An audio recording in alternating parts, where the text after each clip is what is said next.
It is very common in the West, and in Washington in particular, to find a discomfort and even an unwillingness to really pursue the possibility of Sunni extremist Shia ties, collusion, working on the assumption that the Sunni and the Shia are at loggerheads. In this part of the world, it is very possible to be very angry at one another and yet cooperate together when it suits your interest. What we do know is that Al-Qaeda and Iran had an agreement. You don't mess with us, we won't mess with you. We understood that Al-Qaeda was using Iran as a base of operation and very much using it actively to support its continued operations through the use of financing. And he trusted Iran enough to be a safe harbor for passage for not only family members, but people that he trusted. There are intriguing indications that Iran may have had an idea that there was a major attack being planned against American interests.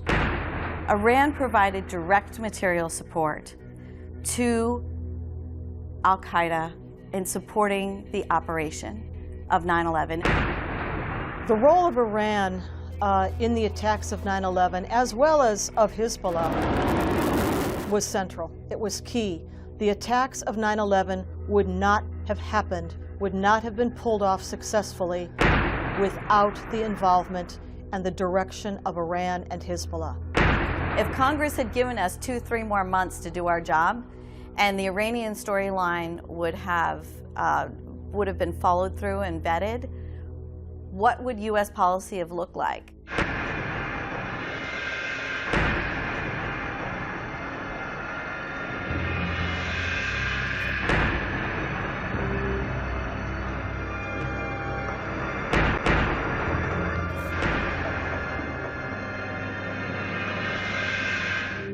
Most of the Americans think that the Shia school of thought and the Sunni school of thought in Islam, they cannot cooperate with each other because they have a lot of differences. But it's not true. In many cases, the Iranians supported Sunnis and the Sunnis supported Iranians who belongs to the Shia school of thought. And the cooperation between Al-Qaeda and Iran is the biggest example. حميد مير هو صحفي باكستاني أمضى أياماً في رفقة أسامة بن لادن قبل هجمات 11 من سبتمبر وبعدها. When I met him first time in March 1997, in those days he was not a very famous person and he was not the most wanted person in the world. When I was interviewing him, during the interview, I asked him some questions about the problems between the Taliban regime in Afghanistan and the Iranians. And I was surprised that Osama bin Laden told me that he wants an alliance of Pakistan, Afghanistan, Iran, and China. And he said that these 4 countries should make an alliance against the Americans and all the other anti-Islamic forces. So that was a great surprise for me because in those days, the Taliban regime in Afghanistan was going through a very difficult relationship with the Iranians. And when I asked some follow-up questions, so he tried to satisfy me. But I got an impression that bin Laden does not agree with the anti-Iran stance of the Taliban leadership. And he wanted some rapprochement between Taliban and the Iranian regime. يعتقد مير أن قصة العلاقة بين إيران والقاعدة تعود إلى زمن أبعد. في عام 1980 عنصر من جماعة الجهاد الإسلامي في مصر اغتال الرئيس المصري أنور السادات. أحد العقول المدبرة كان أيمن الظواهري الذي أصبح لاحقاً أقوى زعيم للقاعدة بعد أسامة بن لادن، وكانت تدعمه إيران. Al-Qaeda was created in 1988 in Pakistan. but the relationship between Dr. Ayman al-Zawahiri and the Iranian regime was started in early 80s. شغل بروس تافت منصب ضابط في CIA لمدة 21 سنة. I got drafted into the newly established counterterrorism center at the CIA in 1985, and I was one of the founding members. It was sort of right in the middle of the Afghan war, and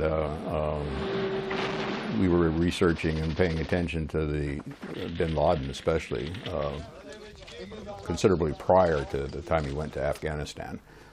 Well, from the mid-'80s he was on our screen because of activity that was going on in Beirut and his association with the Iranians and Hezbollah. إحدى قواعد عمليات بن لادن الأولى كانت السودان، ولسنوات عدة بدءا من عام 1991. في حينها كان السودان دولة متعاونة مع إيران، واتخذ الزعيم الروحي السوداني حسن الترابي مقرا له في الخرطوم، حيث تنعم هو وعملاؤه بملاذ آمن ل4 سنوات.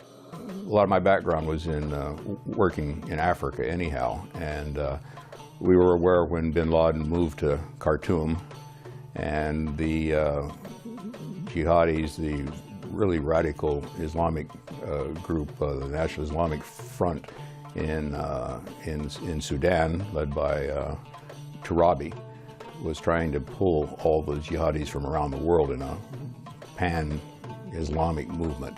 The government of Sudan decided to invite disparate figures and leaders from various jihad groups from around the world, some of whom were in Khartoum at the time. Osama bin Laden and Ayman al-Zawahiri were there.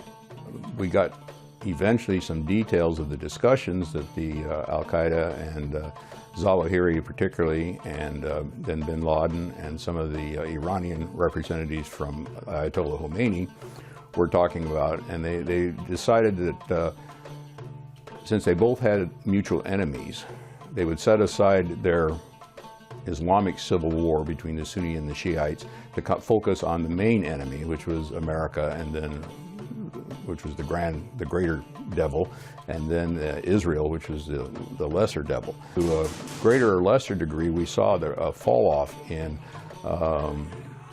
Shiite Hezbollah attacks against Sunni mosques in Afghanistan or Pakistan, and that sort of thing, although the Iranians were attacked by al-Qaeda in Afghanistan.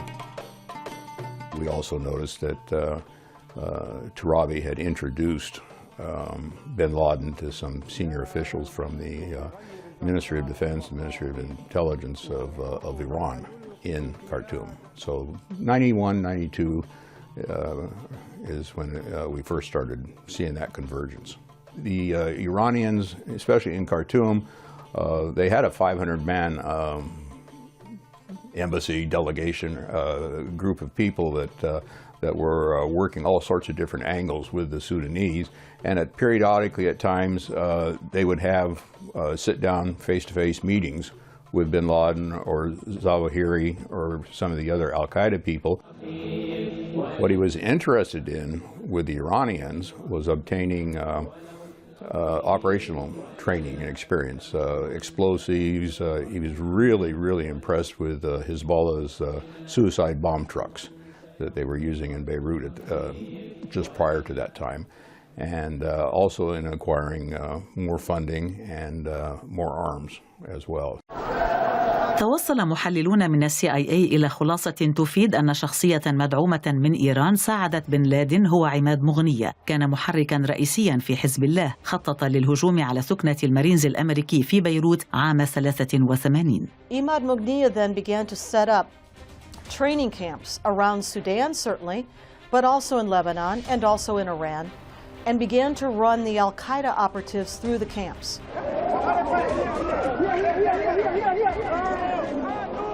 The period from 1996 to 1998, we saw the beginnings of the fruits of the Hezbollah, Iranian, al-Qaeda training and collaboration with the vehicle bombings, truck bombings at the embassies in Africa, in Nairobi and Dar es Salaam, Tanzania, the embassy bombings, and then a similar explosive device put on a rubber boat in Aden Harbor in Yemen, which got up next to the USS Cole and blew a 15-foot hole in the side of it and almost sank, almost broke the Cole's back and sank it. The attacks in East Africa, in Kenya and Tanzania, really were al-Qaeda's big coming out party. شغل ماثيو ليفيت منصب محلل في جهاز مكافحة الإرهاب في FBI، وأصبح لاحقاً نائب مساعد رئيس الاستخبارات والتحليل في وزارة الخزانة الأمريكية. The attacks until then had been rather small and followed al-Qaeda's declaration of war against the West.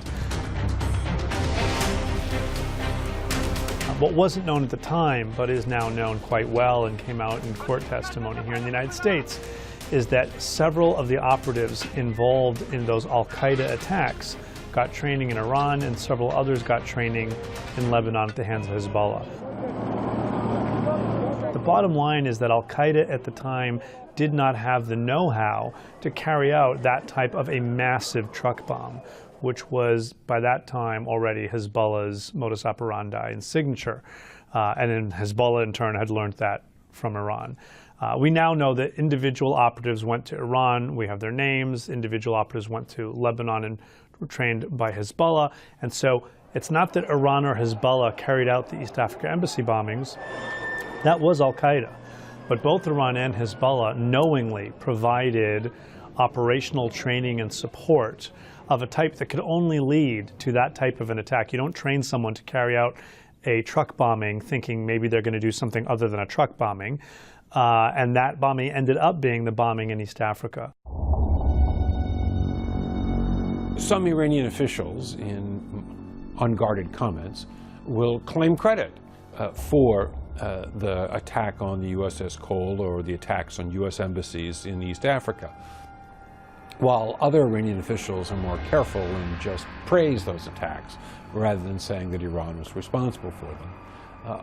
The claims of having provided assistance seem quite credible, given the sophistication of those attacks, and it's not clear where else, except from Iran, those engaged in the attacks could have gotten that kind of sophisticated training for what were some quite large attacks, after all.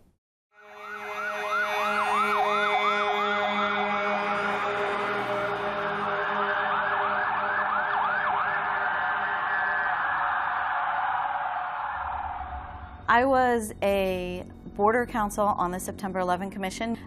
We were a statutorily created organization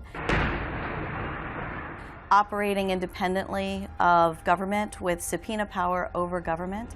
And our purpose was to determine why 9/11 happened and what could be done in the future to prevent another 9/11.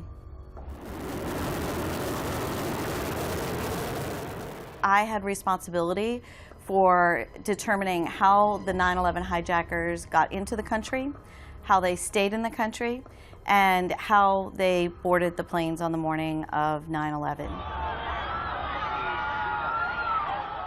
The Commission report, widely available, easy to find on the internet, says that without a doubt Iran facilitated the travel of a number of the hijackers and of many senior members of al-Qaeda in the period before the attack.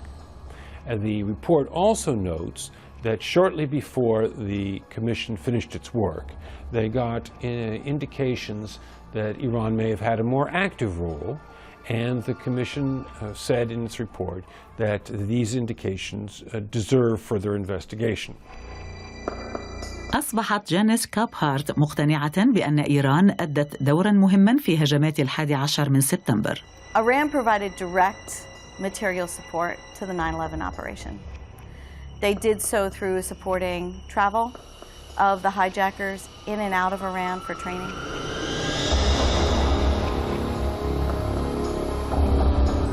The head of Hezbollah, which is the terrorist arm of Iran, also supported movement of the 9/11 hijackers in and out of Iran.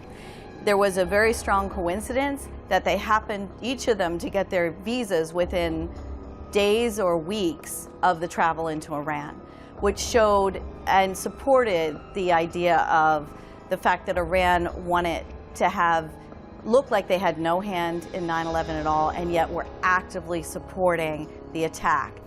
لكن خبراء آخرين من الذين راجعوا بعض الأدلة المشابهة أظهروا شكوكاً أكبر. My personal assessment is that Iran played no role in 9/11. Now, there are some strange outliers that the 9/11 Commission report says still needs some further investigation, and those are curious. In particular, the fact that several Hezbollah operatives were on a flight, I believe it was from Lebanon to Iran, with 9/11 hijackers at one point. Some people say that that's coincidence and shouldn't really surprise, that if there's a flight from Iran to Lebanon, the likelihood that there won't be some Hezbollah guys of some type on the flight is fairly small.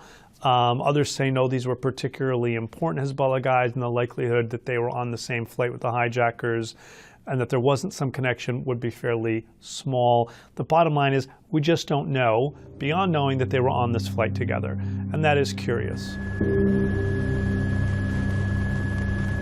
مهما كانت الحقيقة، إن مسألة تورط إيران في هجمات 11 من سبتمبر لم تخضع قط لتحقيق لجنة 11 من سبتمبر. Shortly before filing the 9/11 Commission report, which was statutorily due in July of 2004, my colleagues on the 9/11 Commission discovered 75 boxes at the National Security Agency that related to Iran and 9/11. They were unable to go through all the materials. What they could draw out that they could vet got into the 9/11 Commission report. What the 9/11 Commission did was say, we know there's more, and we request strongly that the federal government take a look at Iran's involvement because we think it may be significant. That, of course, never happens. So some victims of Iranian-sponsored terrorist attacks were upset that the United States government did not make the issue of Iranian support for terrorist attacks very high on the U.S.-Iran agenda. And the U.S. government was interested in a lot of different things in its relations with Iran, and these terrorist attacks was only one item on this long list. So Congress enacted a law which allowed those terrorism victims to go before a judge, and the judge's only responsibility is to consider Iranian support for that terrorist attack. And the judge would not be diverted by concerns about what impact his ruling may have on U.S. relationships with Iran in general. So that provided a much more focused and concentrated way to address the issue of Iranian support for terrorist attacks. And that was the purpose of the law.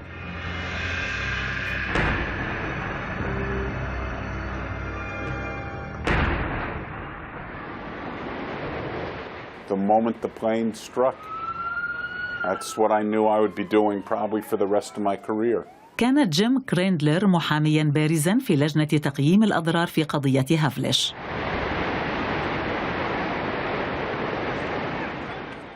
3,000 people were murdered on 9/11 and thousands of people were injured. The plaintiffs are the families of the 3,000 victims, thousands of injury cases, and insurance companies who paid out billions in insurance claims. Iran had a role in two areas. Number one, and most importantly, Iran did not stamp the passports of a number of the hijackers transiting Iran on the way to training camps in Afghanistan. Had their passports had Iranian stamps, those hijackers would not have gotten into the United States. The other component of the Iran claim is Iranian intelligence working with Hezbollah and Al-Qaeda strategizing and coordinating in the years before 9/11. But probably the most important part is the passport component. ظهرت أيضا ادعاءات أكثر إثارة للجدال. ادعى شاهد عيان يدعى أبو القاسم مصباحي بأنه يعرف جيدا دور إيران، كان ضابطا سابقا في الاستخبارات الإيرانية في أوروبا وعمل مع الحكومة الألمانية لإدانة طهران بعد إرسالها قتلة مأجورين لاغتيال معارضين في برلين.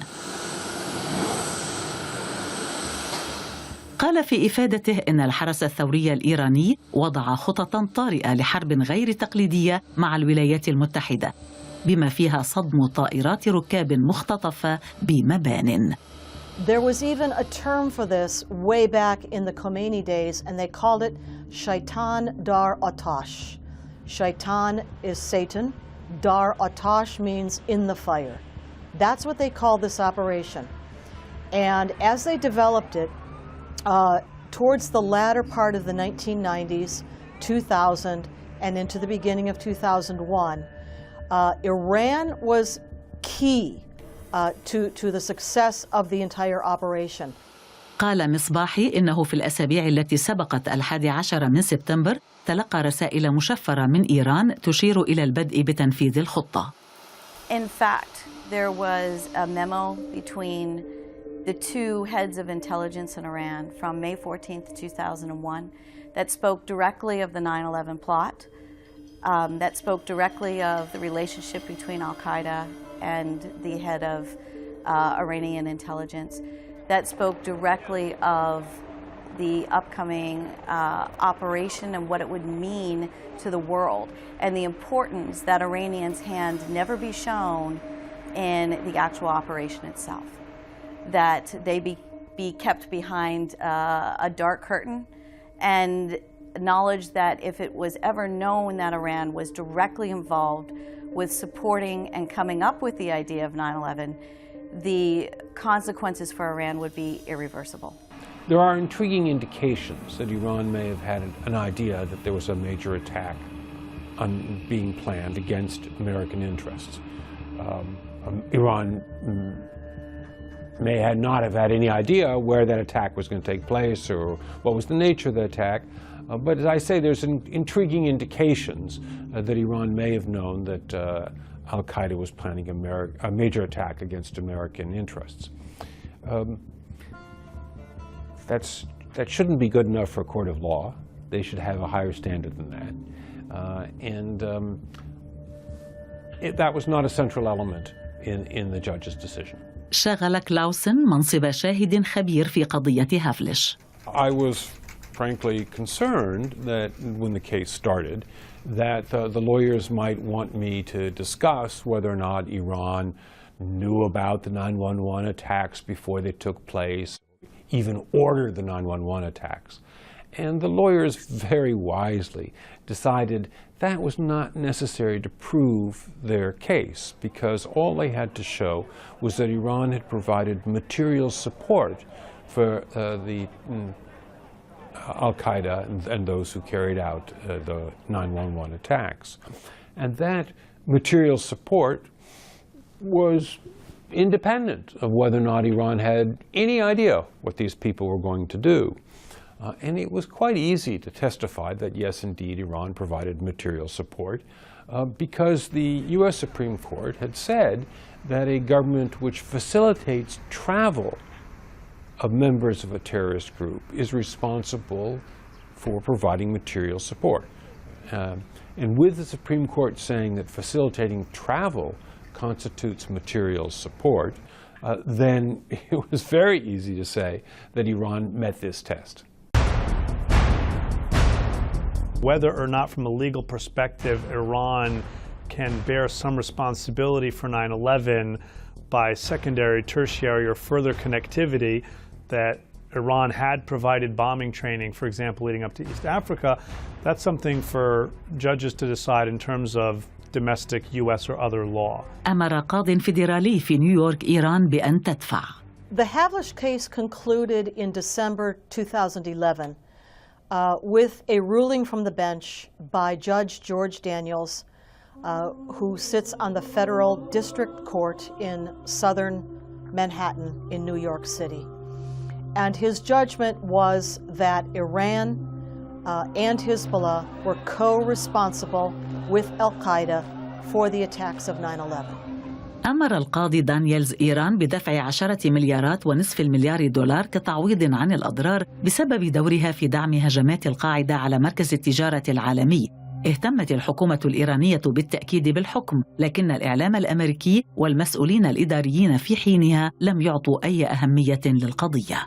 We have to say we were surprised about that. I mean, we really expected a much bigger response, both from the media and the government. I mean, when you find out that another government still in power has been responsible for murdering nearly 3,000 people on U.S. soil, and you take a proactive decision to do nothing about it, that was inconceivable to us. We just could not even conceive that could happen.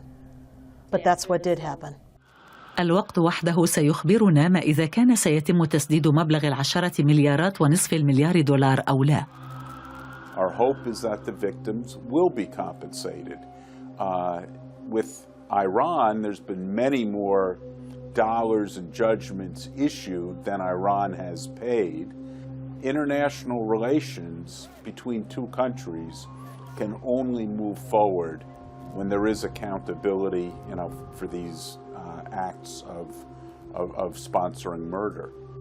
Quite a few of the beneficiaries of these judgments against Iran have indeed collected some money. And so we saw a Supreme Court case not so long ago about some $2 billion in assets that would be distributed mostly to the families of the Marines killed in the Beirut barracks bombing. But there's a number of other cases. I was an expert witness in a case against a New York-based organization that the government said, U.S. government said, was in fact controlled secretly by the Iranian government, and it owns a office building, or owns a good chunk of an office building in New York that's worth many hundreds of millions of dollars. And so there are some real assets at stake here, and there's also that multi-billion-dollar fine against banks for their breaking the sanctions on Iran. في فترة صدور حكم هافليش كانت إدارة أوباما تجري مفاوضات دولية مع إيران حول برنامجها النووي. So this deal is not based on trust. It's based on unprecedented verification. With this deal, Iran will face more inspections than any other country in the world. واختار البيت الأبيض تعديل الموقف العدائي التقليدي مع إيران حول الإرهاب. There will be strict limits on Iran's program for a decade. Additional restrictions on building new facilities or stockpiling materials will last for 15 years. The unprecedented transparency measures will last for 20 years or more. Indeed, some will be permanent. And as a member of the Nuclear Non-Proliferation Treaty, Iran will never be permitted to develop a nuclear weapon. There's obviously a decision not to retaliate against Iran. Maybe there was a hope that the Iranians would eventually come around, moderate themselves. This has never happened, but we've never taken any action against them. In fact, the government doesn't even like to acknowledge Iranian association with the different terrorist activities, and they certainly don't publicize it. And what the court case allowed, from my point of view, was an airing of this connection, which was obvious to people that had any knowledge of what was going on in the area. And all of our testimony, all of our information was open source. None of it was classified information. So it's available, and it has been available out there for anybody that wanted to look at it.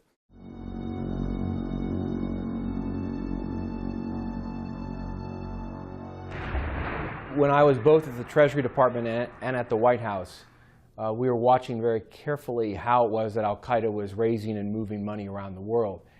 شغل خوان زاراتي منصب وكيل وزارة الخزانة الأمريكية ونائب مستشار الأمن القومي في إدارة جورج دبليو بوش. In that regard, we were watching very carefully how al-Qaeda was operating in Iran, how it was using its operatives in Iran.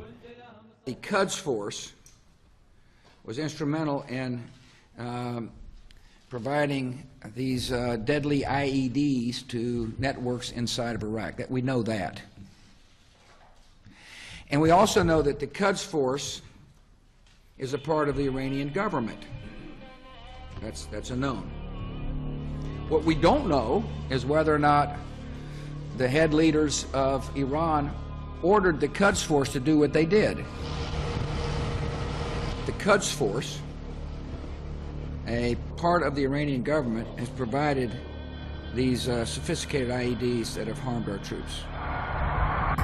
I intend to do something about it.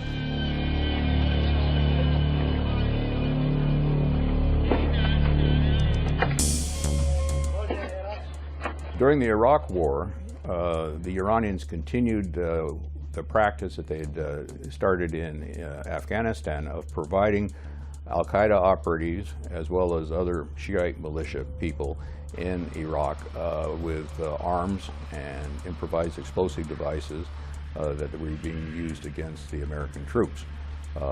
Hundreds of these, it's difficult to identify exactly how many, but exploded and unexploded improvised explosive devices, IEDs, were used against the American troops, and in the aftermath, the forensic analysis of them, we could locate them as originating in Iranian factories.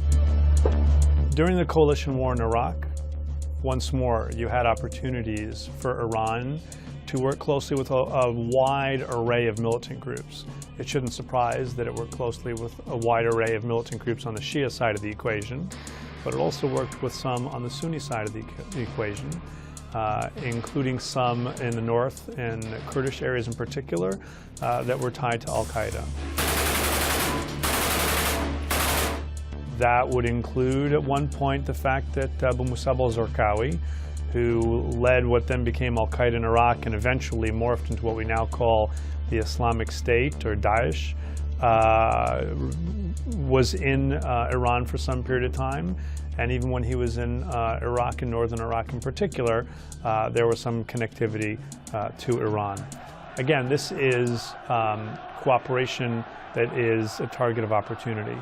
This is cooperation that is done when both sides can do it from their various perspectives with reasonable deniability.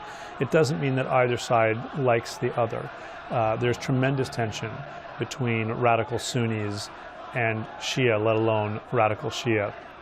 But when it comes to the opportunity to, at very limited cost, help one another strike at a common enemy, you will see over time, consistently, even groups like al-Qaeda and Iran cooperating together. I think that both Iran and al-Qaeda saw it to their advantage not only to attack the United States and its coalition allies on the ground in Iraq, to find more devastating ways of causing damage and wreaking havoc, not just on troops but on the civilians. But these were two forces that were also trying to destabilize Iraq itself, its stability, its political development, its economy. And these were two parties that were working both in parallel and in concert to not only attack U.S. interests, but to disrupt Iraqi development and peace and stability.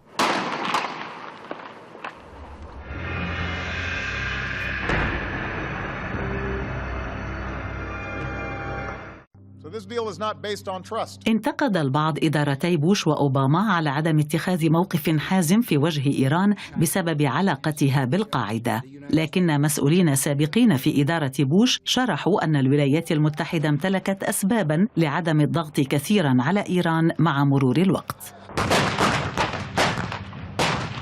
At the very beginning of the Bush administration, the Iranians had actually offered to be helpful when we went into Afghanistan. But I think more important, the major focus was just to get the al-Qaeda folks out. شغل دوف زاخايم منصب وكيل وزارة الدفاع ومراقب البنتاغون في إدارة بوش. We knew that a lot of the IEDs were being produced by the Iranians. But at the end of the day, we had our hands full just with the surge trying to roll back what looked like a pretty difficult situation toward the end of the Bush administration. If you remember, until about 2007, 2006, 2007, in 06 you had the Sunni awakening, in 07 you had the surge. Until then, things were not going well at all. And so the focus had to be to reverse that. And although the Iranians were a problem, they were clearly a secondary problem. After the United States government invaded Afghanistan along with its coalition partners, the Iranians were modestly helpful on a variety of fronts. They provided some assurances to the United States that if pilots came down on Iranian territory, the Iranians would assist in the rescue of those pilots. The Iranians took action against some of the people who were fleeing from the mountains of Afghanistan. Not by any means all, but some. And so there were indeed hopes that the Iranians would take further actions against others, like the members of the bin Laden family, who sought refuge in Iran, and who Iran at sometimes kept under what was effectively house arrest. So there were hopes in the U.S. government that it would be possible to work with the Iranians more than had been the case in the past about some of these issues. And so therefore, the focus was on, all right, how do we get them to work with us going forward, rather than on, well, let's hold them responsibility for the things they did in the past. One of the things we did at the tail end of the Bush administration, something that I was helping to drive, was to try to expose the nature of this relationship more openly, more aggressively, as a way of signaling the fact that we understood the nature of the relationship, that we were watching carefully, and that we expected Iran to act responsibly with respect to constraining al-Qaeda's activity, if not also to turn over the al-Qaeda leadership. So what you had was, over time, a revelation of elements of the al-Qaeda network that were taking advantage of the operational hub that they had in Iran, to be able to coordinate not just strategy with senior leadership, but actual operational activity, the movement of money, the movement of personnel, the movement of goods that were necessary in places like Pakistan and Libya, Bahrain, Saudi Arabia, in places that al-Qaeda was trying to influence through its network.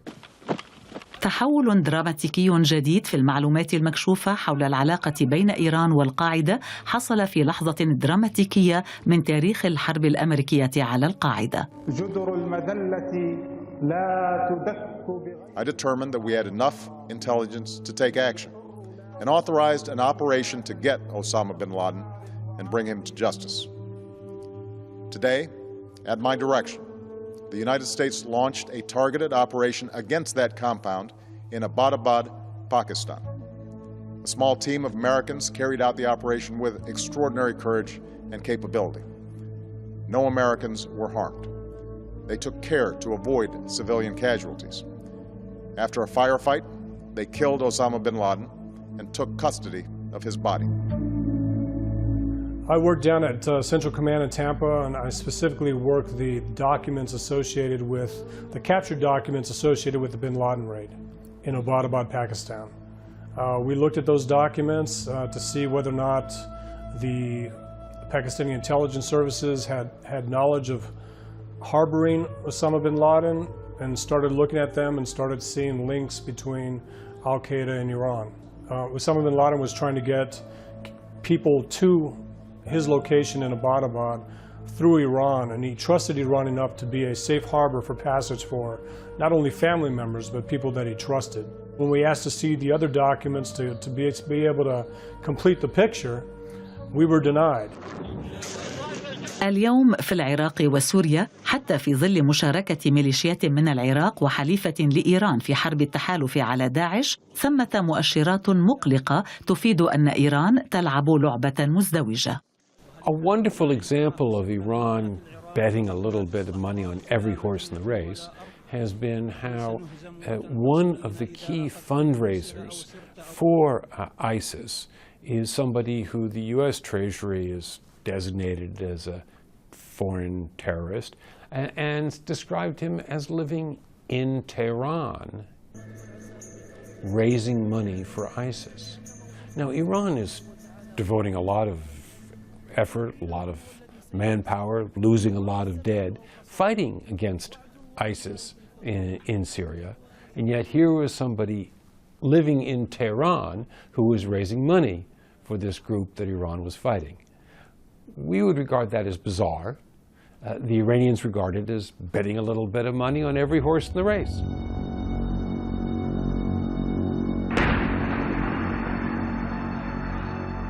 Starting right here and right now, because this moment is your moment, it belongs to you. في ظل إدارة أمريكية جديدة تبقى مسألة السياسة الإيرانية غامضة وكذلك دروس الماضي. لكن ما هي هذه الدروس وماذا تعني بالنسبة إلى المستقبل؟ In terms of Iran today, the United States must operate going forward with its eyes wide open as to Iran's true views of the United States and what its intentions are. And if we do not, we are significantly curtailing our ability to do the business that we need to do as a democracy in the world. What we choose to do about that information of Iran's involvement in 9/11, that's for U.S. policy, that's for the President of the United States, that's for his relationships with world leaders. But knowledge of that, acceptance of it, and working with our eyes wide open is absolutely essential in figuring out what our foreign policy should be going forward. The fact is that Iran overall doesn't like al-Qaeda very much, doesn't like them at all. And yet Iran has helped al-Qaeda in very significant ways from time to time. You know, muddling through that complicated reality is what we need to do. And the big takeaway and implication for American policy is this. Our adversaries, even when they are adversaries to one another, will often cooperate, especially at a tactical level, when they have a common interest, whether that common interest is in targeting us or something else. And so one thing we need to think about is, how do we create fissures between those relationships? How do we frustrate situations, prevent situations where those interests collide? How do we exacerbate the existing tensions between them so that that is paramount and they're less inclined to cooperate when they have shared interests? There are opportunities to do this. How do we do that? لكن آخرين قلقون من افتقاد الولايات المتحدة القدرة على قلب الجماعات الإرهابية بعضها ضد بعض. I don't know that we are sophisticated enough to fully understand how to drive a wedge between two different Muslim strands. We're just not that good. What we can do is go after the weaker strand, which clearly would be the Sunni terrorists in this case, because they don't have a state. I mean, even the Islamic State isn't a state. But we do that, and we essentially remove Iran's ability to manipulate Sunnis. But other than going after these terrorists directly, to try to drive some kind of wedge would be very, very hard. We still don't have a good handle on understanding what motivates these people, why they do what they do, and why they're so hostile to America. We just simply cannot absorb their culture, and so we should work on what we can do well. وبرغم ذلك يسرع آخرون إلى ذكر أن إيران قد تكون الراعية الأولى للإرهاب في العالم، لكن في وسع حلفاء أمريكا في الخليج العربي وغيرهم فعل المزيد لمواجهة الأيديولوجيات التي تزرع العنف في الأذهان. There is a fair question as to what is motivating violent Islamic extremism on the Sunni and on the Shia side. And I think one of the challenges in the current environment is whether or not the ideologies of hatred and division that attempt to justify the use of terror becomes sort of the acceptable ideology on both sides of that equation. The challenge, of course, is that al-Qaeda, Daesh, other violent Sunni groups have taken full advantage of the theology of division and hate And that, I think, is really the challenge of ideology, the challenge of violent extremism, and a challenge for countries like Saudi Arabia and Qatar and others that have funded causes, funded theological centers, funded mosques around the world, where some of those have proven to be platforms for groups like al-Qaeda to then recruit, train from, even support their activities. And so there is a degree of responsibility here in thinking through what the propagation of an ideology, of a particular type of theology, what that actually means in terms of a security threat to the international community. There's a special responsibility there. But there is a difference between state policy to support terrorist organizations and militant groups and the activity of private citizens or organizations within a country that actually supports or propagates or funds those kinds of activities.